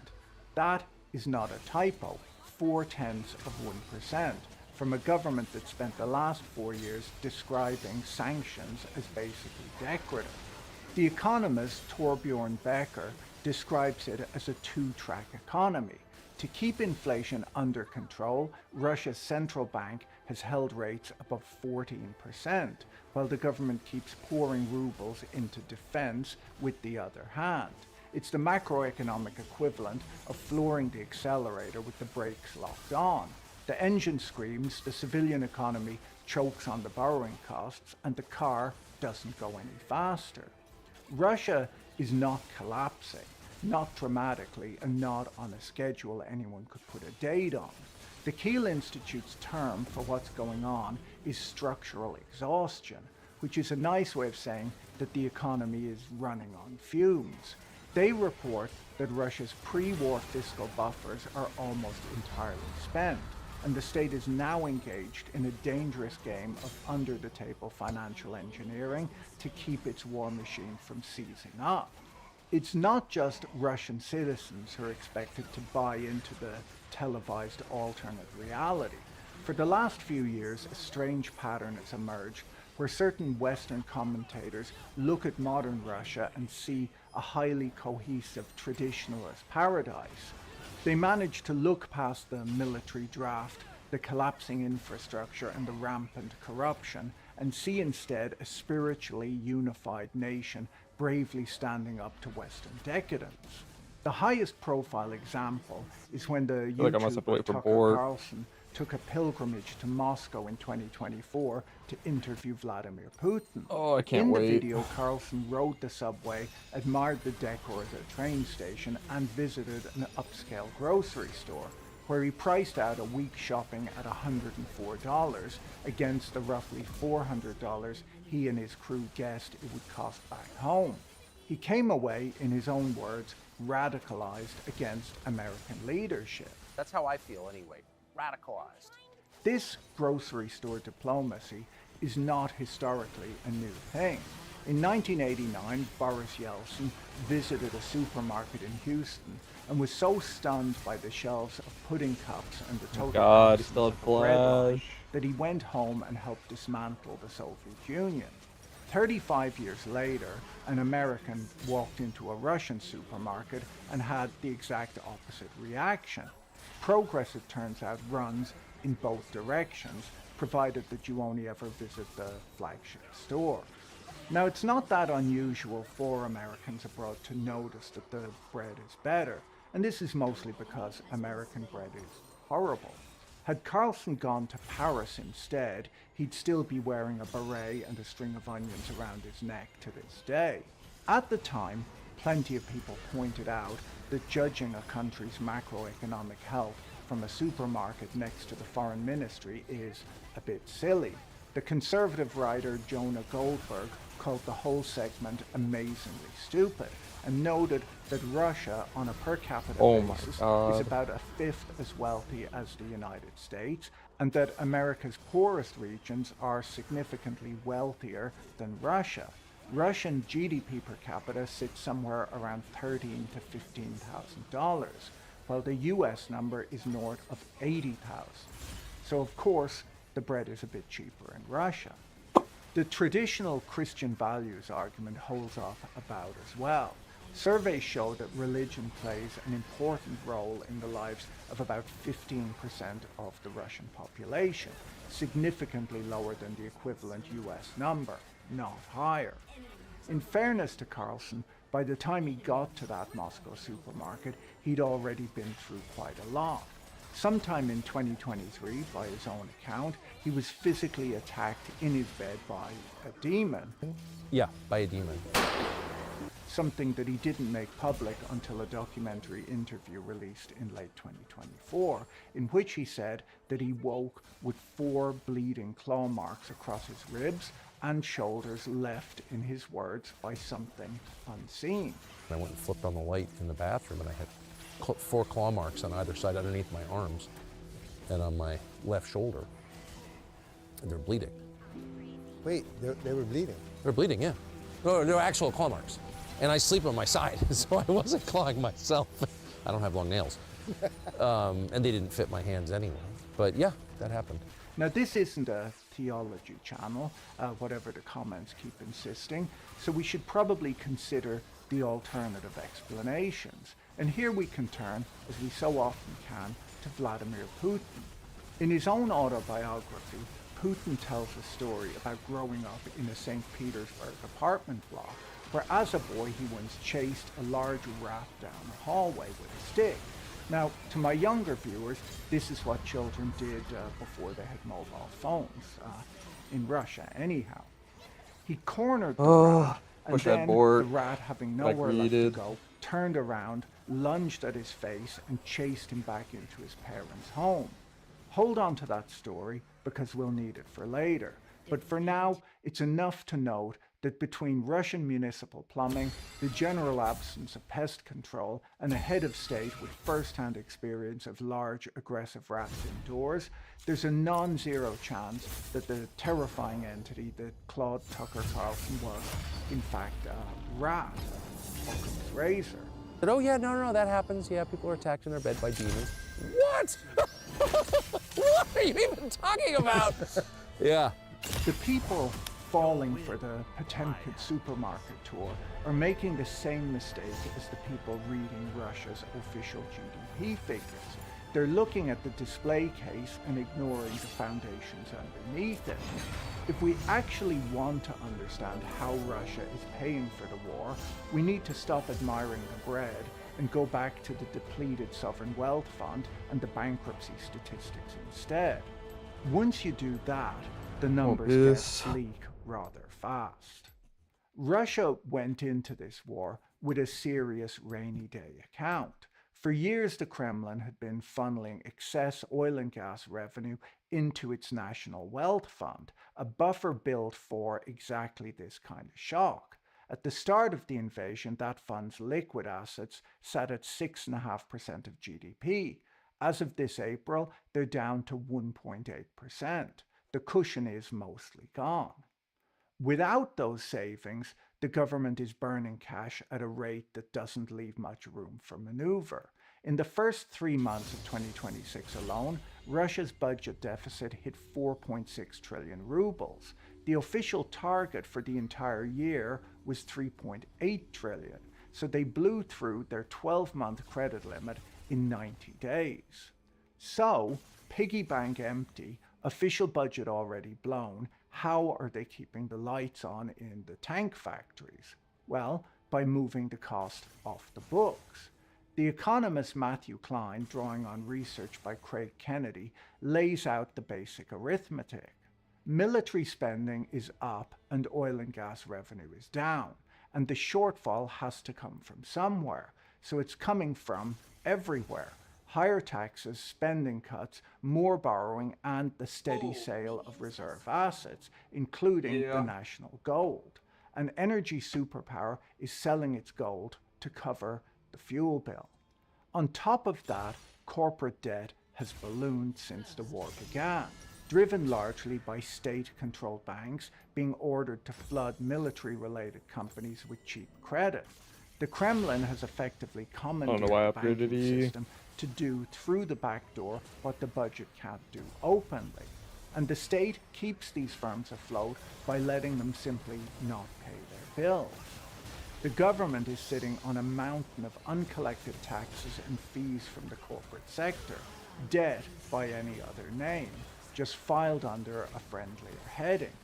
It's a bit like a landlord letting a failing shop skip rent indefinitely, and the shop owner using the money he didn't pay in rent to declare a record year.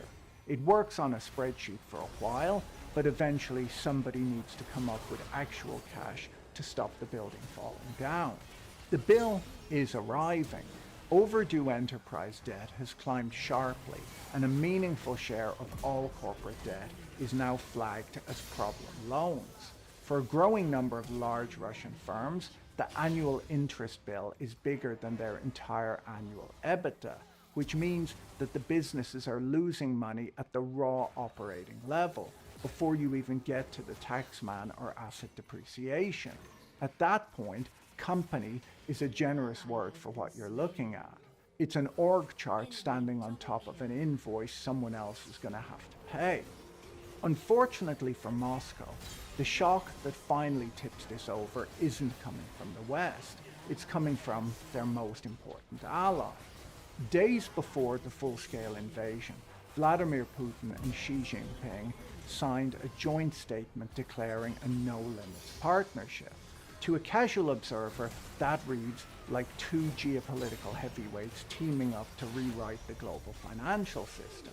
But according to the economist Alicia Garcia Herrero, once you look at the actual trade data, this is by no means an alliance of equals. It's an increasingly lopsided arrangement, and Russia is on the wrong end of it.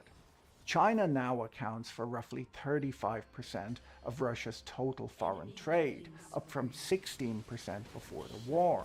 With European markets closed, Russia has become a captive supplier, vast quantities of raw materials and one buyer able to take them at scale. Beijing knows exactly how much leverage this gives them. You can watch that leverage play out in real time with the Power of Siberia 2 pipeline. The project meant to redirect gas that used to flow to Europe straight into China.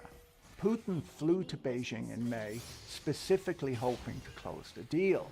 He came home with more than 40 signed documents on everything from trade to nuclear security and nothing at all on the pipeline.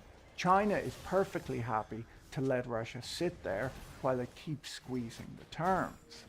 While Russia takes a haircut on what it sells, it's becoming completely dependent on China for what it buys, particularly for the military. The Kremlin likes to talk about import substitution, replacing Western goods with domestic production. The customs data tells a very different story. Russia has mostly just swapped its European dependency for a Chinese one. Its military-industrial complex now relies on China for the majority of its critical dual-use technology. Electronic components, CNC machine tools, the boring-sounding stuff that actually keeps a war economy running.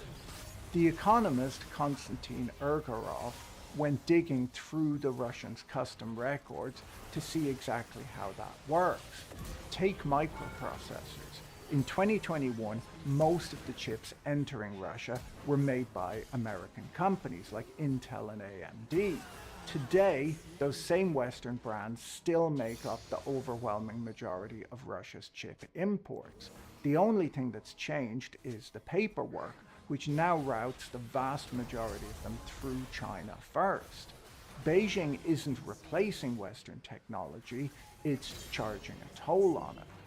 With ordinary consumer goods, China isn't bothering with the middleman act, it's just taking the market. Western appliance brands like Electrolux and Indeset have all but disappeared from Russian shelves, replaced almost entirely by Chinese-made equivalents. China hasn't offered Russia a no-limits friendship, it's giving them a very patient landlord. Moscow is burning through men and money to fight a war of attrition, and in the process, it's mortgaged its economy to Beijing. The realization that sanctions are leakier than advertised and that China is content to keep the Russian war machine running in exchange for discount oil has started to worry European capital. They're waking up to the possibility of having to fight a land war without American backup. If you assumed that Europe waking up to the prospect of fighting wars without American backup was setting off champagne corks in the boardrooms of US defense contractors, you'd be wrong. Through early 2026, with the conflict in the Middle East grinding on and Washington increasingly distracted, European capitals started doing the previously unthinkable. They opened their wallets. Germany's Chancellor Friedrich Merz took a match to decades of fiscal discipline and committed to borrowing more than 800 billion euros by 2030 to rebuild the military and the country's infrastructure. The target is defense spending of 3.5% of GDP by 2029 from a country that was spending about 1.5% as recently as 2023. Logically, the wealthiest nations on Earth, all rearming at once, should send defense stocks through the roof. Instead, in March 2026, the NYSE Arca Defense Index fell nearly 8%, while the S&P 500 fell about 5%. The defense sector underperformed the broad market in the same month Europe announced the biggest rearmament since the Cold War. Analysts offered a few explanations. A lot of conflict premium was already baked into the valuations. The index had climbed more than 150% between 2020 and 2025. Do this and so go the stocks Gunblade. were priced for a war before anyone announced one. And modern defense manufacturing runs on very long production cycles. You can't just flip a switch and double your output of Patriot missiles by next quarter. But there's a further reason the European checks aren't all being mailed to the United States. Europe has started to worry about what happens if it becomes dependent on American technology. If Washington now treats its alliances as transactional, then building your entire national defense around high-tech American jets and weapon systems starts to look less like a partnership and more like a subscription that can be cancelled with no notice. European officials have begun talking openly about American kill switches, the possibility that a US administration, perhaps one currently threatening to annex Greenland from a NATO ally, could restrict software updates or spare parts over a foreign policy disagreement and turn your Air Force into a very expensive collection of parked aircraft. There's also a growing suspicion that the doctrine itself is out of date. NATO planning was built around the 1990s Gulf War model, overwhelming, expensive conventional force. In Ukraine, Russia's $100 million weapon systems are being turned into scrap by disposable drones flown by people holding a tablet in a tree line. Because European militaries lack the capacity to apply overwhelming raw force the way the Pentagon does, their baseline strategy has to look a bit different. As a senior British official put it to the Financial Times, instead of trying to match Russia tank for tank, Europe will have to thwart, create dilemmas, and put up a kind of porcupine defense. The idea isn't to meet Russia head on, it's to make territory so decentralized, prickly, and expensive to invade that nobody bothers Same thing trying Taiwan to does. swallow it. To get Against there, China. Europe wants to copy Ukraine's agile, low-cost manufacturing.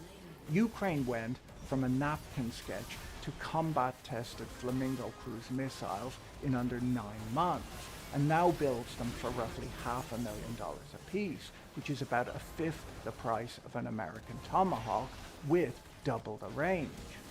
German defense firm Diehl is now in talks to build the thing on German soil rather than wait years for a more expensive American equivalent that Washington hasn't yet agreed to sell. This raises a slightly awkward question that European treasuries are beginning to ask out loud. Ukraine, and in its own way Iran, have both shown that large numbers of cheap, expendable systems can blunt, bankrupt, or humiliate a far richer and more sophisticated military. Gotta get a push for the $100,000 drone chimes. that destroys a $50 million jet on the ground is not a fair fight, and it isn't meant to be. So does Europe actually need fleets of expensive American fighter jets, or is a good part of that spending less about deterrence than about sending a tribute to Washington to keep the security relationship sweet? Nobody phrases it quite that way at a NATO summit, but the arithmetic is doing the talking. Russia's nuclear arsenal, for its part, has been useless against every single thing that's actually going wrong for it. You can't nuke a drone shortage. There's a second, quieter point buried underneath all the alarm about the Russian threat. Russia spends enormous sums on its military, and it still couldn't take Ukraine. Europe collectively already outspends Russia on defense, and it's wealthier, more populous, and further up the technology ladder. The country that was supposed to be capable of reaching the English Channel in a matter of weeks has spent 4 years failing to capture towns a 2-hour drive from its own border, advancing by one CSIS measure at about 70 meters a day, which is slower than the Somme. The case for European rearmament is real, but the case for outright panic assumes a 10-foot-tall Russia that the last 4 years have not exactly delivered.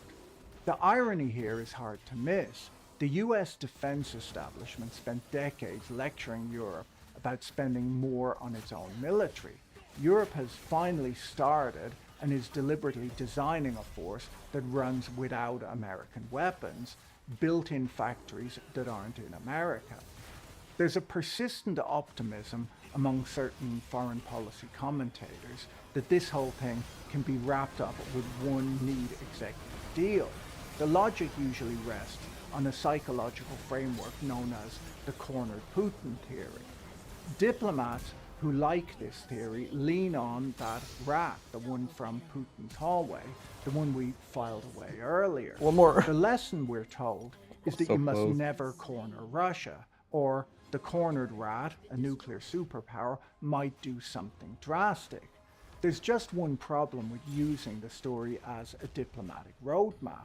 The people citing it seem to have forgotten how it ends. In the story, the rat didn't negotiate and Putin didn't win. The rat attacked and Putin ran away. And Putin, of all people, should have remembered that. By launching a full-scale invasion, he did the cornering. He backed Ukraine into a corner and waited for it to fold. Instead, it turned around. Are you even listening? Put some fun before I get off. I mean, dude, to start, the idea of Rogan in a thing, meditating and just being like a Comanche on a horse. Bro, he must have connected with the Comanches so much, dude. Little short, tiny guys fucking riding horses. True, dude. Crushing people. That's probably why he's going to. Is the Comanches around Texas? Yeah, true. He might be being called. True. He might be called by that Comanche movie. That's the thing, man. You can't really go around fucking with people anymore. There's Definitely people, not. Joe Rogan ruined it. Joe Rogan did ruin it. Joe Rogan was like, yo, let's get high and learn karate. And now everyone's on karate and pot. Yep. And DMT, dude. You never know. Someone could be on a cosmic journey and True. you bump into them and they put you in an armbar. It's crazy. Well, it's funny, too, because when you go into that place, you'll see people. I remember I'd be like, I'll kick this guy's ass. And, like, I remember leaving, like, you just don't know who can beat the fuck out of you anymore. Yeah. It's hard to tell. I hate Only it. thing you can do, it's like an arms race. You just have to start a jiu-jitsu program because you know the other country's doing it. That way you're like, you can do it. No, you got to acquire nukes, which is a handgun. True. And you have to be willing to go like this. Don't shoot anybody. Just, oh, you want to start beef? I'll fucking end this conversation. True. That's not a bad idea. Just You right in start a fight- 7-Eleven. You start a fight, and if someone knows jiu-jitsu, you're like, I'll fucking kill Yeah, myself. you'll be responsible. I'll be like, here, hold this. If I ever get Rogies, 100% I'll be like, we should do this again, dude. You tell me for sure. You tell me when, dude. I'll see if Like, I got a lot of other stuff. I didn't even get into all the other stuff, but yeah, man. Dude, my friend got Rogan. He's doing it soon. Oh. And he was like, Oh, you're not? Not going to tell you. I would, but I don't think he would. Yeah. I don't know if he cares. But he said no the first time because he had to host at a club. What? He had a weekend hosting. And he was like, or opening. He was like, I can't do it. Jesus. And I was like, bro. I mean, maybe it worked. Maybe it got Rogies hard. True. He was like, he doesn't want me? There's a rumor going around that Rogie's a leather daddy. It's an interesting rumor. It's a But rumor. Maybe I that's why. absolutely Maybe see that. if he is a leather daddy, that's what keeps him safe from the Spotify demons that are like, "Did you criticize transgenders?" Fighters, yeah. And he's like, "I'm actually fucking weird. I'm too. actually leather. I'm actually I'm a freak too." He's a mutant. Yeah. And he just leg kicks that blue hair dude. You see the blue hair guy from Spotify? GG. Yeah, what's that? No, God. Somebody posted. It's like a video of the LGBT people at Spotify. So there's like a whole office of like fat dudes with blue